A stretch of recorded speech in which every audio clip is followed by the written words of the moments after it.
স্বরচিত কবিতা এ কোন সময়। মানুষ আজ বড়ই নিষ্ঠুর। পৃথিবীও তলিয়ে যাচ্ছে অন্ধতা ও হিংসায়। বেড়ে উঠেছে দলাদলি, প্রতারণা, খুন, ধর্ষণ। শুধু জেগে আছে মরুভূমির মতো শুষ্ক হৃদয়, যেখানে প্রাণের স্পন্দন নেই। মাঝে মাঝে প্রশ্ন জাগে মনে, সবই কি হয়ে গেছে বিসর্জন? মানুষের বিবেকবোধ, ভালোবাসা? সমুদ্রের অতলে কি তলিয়ে গেছে কর্তব্যবোধ? কিন্তু প্রকৃতি তো একই আছে, শুধু বেড়েছে উত্তাপ। তবে কি এই উত্তাপেই ঝলসে গেছে মানুষের মনস্তাপ?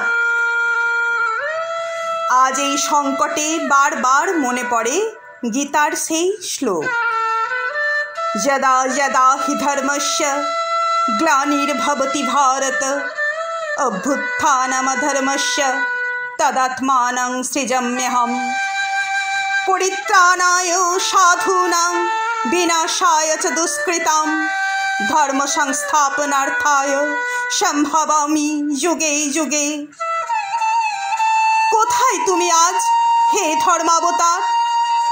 তুমিও কি নিস্তব্ধ, নিরুত্তাপ? তোমার তেজদীপ্ত দৃষ্টিশক্তিও কি আজ ক্ষীণ? নাকি এই কলুষিত সমাজের বিষধর নাগপাশে তুমিও জর্জরিত, যন্ত্রণায় কাতর? উত্তর দাও হে অন্তর্যামী। কলুষ মুক্ত করো এই ধরিত্রীকে, জাগ্রত করে তোলো মানুষের বিবেকবোধ। হে ধর্মাবতার, পুনরায় আবির্ভূত